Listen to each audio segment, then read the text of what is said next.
পর্দা করার জন্য বোরকা ব্যবহার না করে যদি ঢিলেঢালা লম্বা পোশাক এবং নিকাব আর হাত মোজা ব্যবহার করা হয় তাহলে পর্দা হবে কিনা। মেয়েরা যে বাসায় হাঁটু পর্যন্ত গেঞ্জিগুলো পরে, এগুলো পরার কি কোনো নিষেধাজ্ঞা আছে বা ওইগুলো পরে কি নামাজ পড়া যাবে? ছোট্ট শিশু মারা গেলে কি সেই সন্তান তার বাবা ও মাকে জান্নাতে নিয়ে যাবে? হস্তমৈথুন বা পাপ থেকে বাঁচার জন্য গোপনে বাবা মাকে না জানিয়ে বিয়ে করা যাবে কিনা। অনেকেই বলে থাকেন আমাদের রিজিক পূর্ব থেকে আল্লাহ তাআলার পক্ষ থেকে নির্ধারিত এবং চূড়ান্ত, এর থেকে কম বেশি হবে না কি ঠিক? মা বাবা মারা যাওয়ার পর তাদের ছবি সংরক্ষণ করলে এবং মনে হলেই সেটা দেখলে কি মৃত মা বাবার কোনো গুনাহ হবে? মসজিদে ফরজ সালাতের পূর্বে ব্যস্ততার কারণে নিজে নিজেই আগে নামাজ পড়া যাবে কিনা। যদি সূর্যের সাথে নামাজের সম্পর্ক হয় এবং চাঁদের সাথে দিন বা রাতের সম্পর্ক হয় তাহলে সমগ্র বিশ্ব এক দিনে জুমা হয় না কেন? আমি অনেকেরই হক নষ্ট করেছি, বিশেষ করে ট্রেনে অনেক সময় ভাড়া না দিয়ে যাতায়াত করেছি। এখন কি করতে পারি?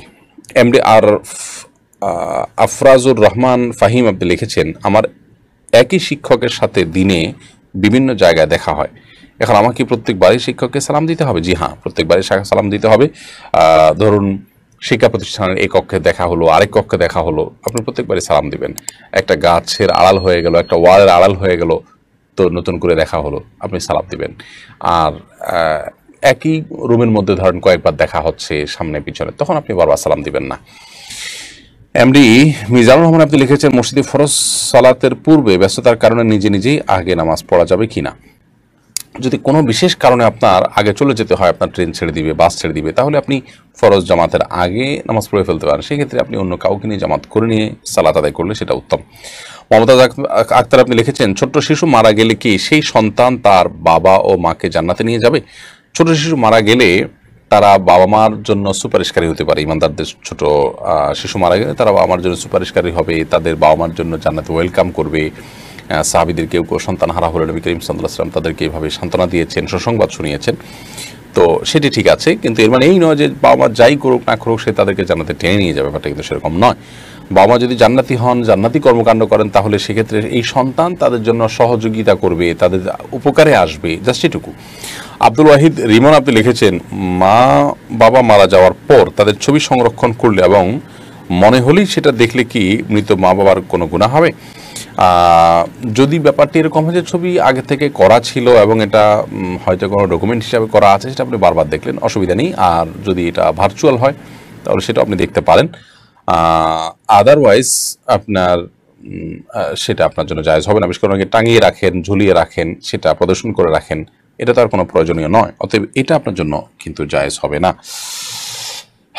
এরপরে এমনি মুশফিকুর রহমান অপু আপনি লিখেছেন, আমি অনেকেরই হক নষ্ট করেছি, বিশেষ করে ট্রেনে অনেক সময় ভাড়া না দিয়ে যাতায়াত করেছি।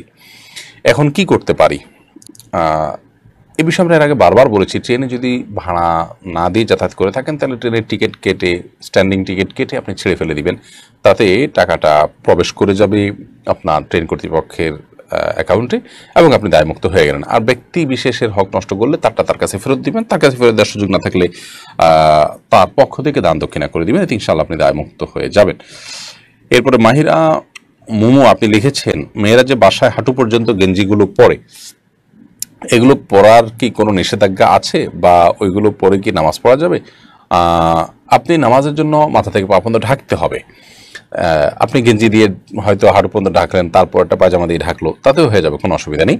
আর বাসায় এখান থেকে যদি পড়েন, সেখানে আপনার স্বামী থাকলে তিনি দেখলেন, অথবা মা বাবা আছেন, কিন্তু তাদের সামনে আপনার শরীরের কোনো অংশ যেটা আপনার প্রদর্শন করা জায়েজ নয় সেটা প্রদর্শন করলেন না, তাহলে সেক্ষেত্রে গেঞ্জি হয়তো খুব বেশি লম্বা নয়, শুধু হাঁটু পর্যন্ত বা হাঁটু সামান্য নিচ পর্যন্ত জায়েজ আছে। এরপরে যেহেতু আপনার পায়জামা আছে, অন্যান্য পোশাক আছে, উপরে হয়তো ওড়না আছে, তাতে অসুবিধা নেই ইনশাআল্লাহ তাআলা। হ্যাঁ, এরপরে ইমরান হাসান আপনি লিখেছেন, হস্তমৈথুন বা পাপ থেকে বাঁচার জন্য গোপনে বাবা মাকে না জানিয়ে বিয়ে করা যাবে কিনা। এ বিষয়ে আমাদের একটা দীর্ঘ ভিডিও আছে, মেহরবানি করে এটা শুনে নেবেন। সেখানে আমরা বিস্তারিত বলেছি যে আসলে চরিত্র হেফাজতের জন্য যারা বিয়ে করতে চান বাবা মাকে না জানিয়ে, অভিভাবককে না জানিয়ে, ছেলে হলে তো তার জন্য এটা জায়েজ আছেই, মেয়ে হলে সেটা নিয়ে ইখতিলাফ আছে আমাদের মধ্যে। অনেক ইমামগণ নাজায়েজ বলেছেন, অনেক ইমামগণ জায়েজ বলেছেন।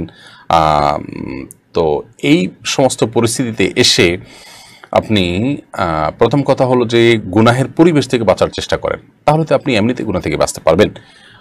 গুনাহের পরিবেশ থেকে আপনি নিজেকে সরানোর চেষ্টা করলে যেহেতু পথ খোলা আছে, সেজন্য আপনি অভিভাবকের সম্মতি ছাড়া বিয়ের দিকে আর যাওয়া উচিত হবে না। ছেলেদের জন্য এটা জায়েজ হলেও অনুত্তম কাজ, বিবাহ অভিভাবকের মাধ্যমেই হওয়া উচিত এবং সামাজিকভাবেই হওয়া উচিত। যাই হোক, তারপরও যদি কেউ এরকম কোনো পরিস্থিতি থাকেন যার জন্য তার এছাড়া কোনো পথ খোলা নেই, তাহলে তিনি কোনো বিদগ্ধ আলেমের সাথে পরামর্শ করে তার ব্যক্তিগত বিষয়টির সমাধান নেবেন। আফিফা ফাহমিদা লিখেছেন, বিয়ের প্রস্তাব আসার আগ থেকেই একজন দিনদার ও উত্তম জীবনসঙ্গী পাওয়ার জন্য ইস্তেখারা নামাজ পড়া যাবে কি? হ্যাঁ, অবশ্যই আপনি আগে থেকেই আল্লাহর কাছে জীবন সঙ্গী পাওয়ার জন্য দোয়া করবেন। আর ইস্তেখারা মূলত কল্যাণের দোয়া করা, যে আল্লাহ কোথায় কল্যাণ হয় আমি জানি না, যেখানে কল্যাণ হয় তুমি সেই কল্যাণে ফায়সালা করো। তো এটিতে আপনি আগে থেকেই করতে পারেন। উম্মে সালমা আপনি আমাদের ইউটিউব চ্যানেলে লিখেছেন, কেউ যদি নির্দিষ্ট পরিমাণ টাকা দান করার নিয়ত করে তাহলে কি পরে সে নিয়ত পরিবর্তন করতে পারবে? হ্যাঁ, নিয়ত পরিবর্তন হতে পারে। নিয়ত পরিবর্তন করাটা মৌলিকভাবে কোনো নাজায়েজ কাজ নয়। যেহেতু নিয়ত মানে এটা ভালো কাজের প্ল্যান করা, কোনো বিশেষ কারণে আপনি যদি পরিবর্তন করতে বাধ্য হন করেন, আপনার গুনাহ হবে না।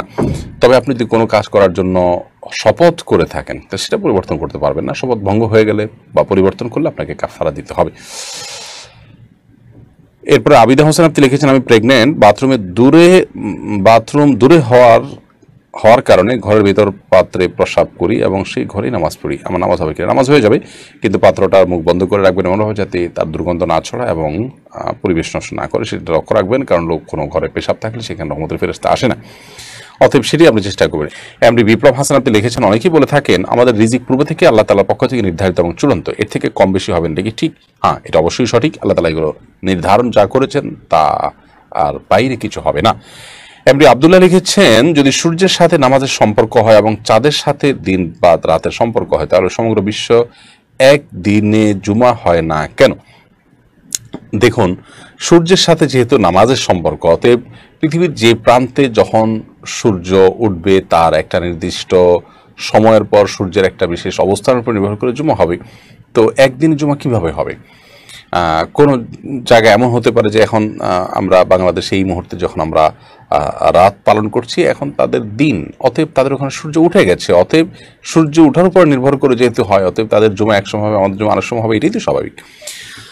রাফি জাহিদ আপনি লিখেছেন, ইসলামে একই নারীকে দুইবার বিয়ে করা জায়েজ আছে কিনা? জায়েজ হয়ে থাকলে দেনমোহর একই রাখতে হবে কিনা? বিয়ে একবারই হবে একই নারীকে, তালাক না হলে তার দ্বিতীয় বিয়ে করার প্রয়োজন নেই। কিন্তু অনেক সময় দেখা যায় সামাজিক কারণে দ্বিতীয়বার বিয়ে করতে হয়। তো যদি হয় তাহলে সে দ্বিতীয় বিয়েটা, প্রথম বিয়ে যদি সঠিকভাবে হয়ে থাকে, দ্বিতীয় বিয়েটা আর কোনো মিনিং থাকবে না, ওটা মিনিংলেস থাকবে। তার জন্য কোনো মোহর ধার্য হলেও সেটা আদায়যোগ্য হবে না বা আদায় করা আবশ্যক হবে না।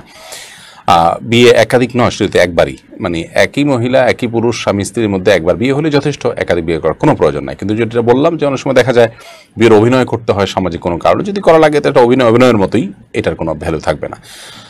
এরপরে স্মৃতি বিনতে জাফর আপনি লিখেছেন, পর্দা করার জন্য বোরকা ব্যবহার না করে যদি ঢিলে ঢালা লম্বা পোশাক এবং নিকাব আর হাত মোজা ব্যবহার করা হয় তাহলে পর্দা হবে কিনা? হ্যাঁ, যে কোনোভাবে আপনার সৌন্দর্য আপনি ঢাকতে পারলেই হলো।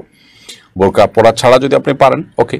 আমি দেখেছি ব্যক্তিগতভাবে বোরকা পরেন না কোনো কোনো ভদ্রমহিলা, কিন্তু পর্দার জন্য যা দরকার সেটা তিনি করতে পারেন, সেটা যথেষ্ট।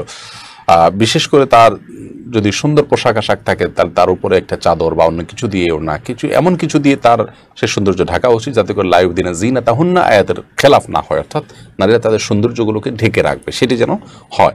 সেটি পর্দা দিয়ে, বোরকা দিয়েই করতে হবে এমন কোনো বাধ্যতামূলক নয়, কালো বোরকা দিয়েই করতে হবে এমন কোনো কথা নয়। এমনি রিয়াদ আপনি লিখেছেন, কেউ যদি ছেলে মেয়ের বিয়ে না দিয়েও তাদের সম্পর্কের খাতিরে ব্যয় বানায় তাহলে কি গুনাহ হবে এবং পরবর্তীতে নিজ ছেলে মেয়েকে সেই পরিবারে বিয়ে দিতেই হবে কিনা? না, এমন কোনো কথা নেই। আর এই ধরনের ব্যয় বানানো এটা গুনাহের দুয়ারকেও মুক্ত করে। বিধায় পর্দার যে বিধান আছে, মাহরাম নন মাহরামের যে ব্যাপার আছে, সেটি মাথায় রেখে আপনার এ ধরনের পুরুষ পরনারী যিনি মাহরাম নন, গায়রে মাহরাম, তার সাথে এরকম তথাকথিত ব্যয় বা কোনো সম্পর্ক এটা করা জায়েজ নয়। মানে মৌখিক সম্পর্কও করা জায়েজ নয়, কারণ এগুলো অপ্রয়োজনে, নারী পুরুষ যদি গায়রে মাহরাম হন তাহলে সেক্ষেত্রে প্রয়োজনে তারা একে অন্যের সাথে কথা বলতে পারেন, লেনদেন করতে পারেন, সেটা প্রয়োজনে। এটা অপ্রয়োজনীয় হওয়ার কারণে এটা করবেন না। আর যদি কেউ এটা করে না তাহলে তার মানে এই নয় যে পরবর্তীতে সন্তান বিয়েই দিতে হবে, ব্যয় হতেই হবে, এমন কোনো কথা নেই।